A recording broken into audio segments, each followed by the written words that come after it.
മിഥിലാപുരിയിലെ മൺകിടാവിന് രാജകല.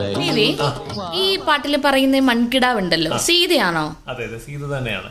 മിഥിലയിലെ രാജാവായിട്ടുള്ള ജനകൻ യാഗശാല ഒരുക്കാനായിട്ട് നിലം ഉഴുന്ന സമയത്ത് ഉഴവുചാലിൽ നിന്ന് കിട്ടിയതാണ് ഈ കുട്ടിയെ, സീതയെ. അപ്പം ഉഴവുചാലിന് അല്ലെങ്കിൽ കലപ്പച്ചാലിന് സീത എന്ന് പറയും. അപ്പൊ സീതയിൽ നിന്ന് കിട്ടിയ കുട്ടി ആയതുകൊണ്ട് തന്നെ സീത എന്ന് പേരിടുകയായിരുന്നു. അപ്പം ഈ സീതയുടെ ഉത്ഭവമായിട്ട് അല്ലെങ്കിൽ സീതയുടെ ജനനവുമായിട്ട് ബന്ധപ്പെട്ട് ഒരുപാട് കഥകളുണ്ട്. ലക്ഷ്മിയുടെ അവതാരമായിട്ടുള്ള ദേവവതിയുടെ പുനർജന്മമാണ് സീത എന്ന് പറയുന്ന കഥയുണ്ട്. അതുപോലെ പല കഥകളിൽ രാവണന്റെ പുത്രിയാണ് സീത.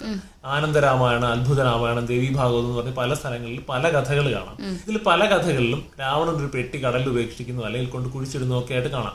ഈ പെട്ടിയിൽ നിന്നാണ് സീതയെ ജനകന് കിട്ടുന്നത്. അപ്പം മണ്ണിൽ നിന്ന് വന്നതുകൊണ്ട് സീതയെ മൺകിടാവെന്ന് വിളിക്കാം. അതുപോലെ തന്നെ സീതയ്ക്ക് ധരണിജ, ഭൂമിജ, അയോനിജ, പാർത്ഥിവി എന്നൊക്കെ പേരുണ്ട്.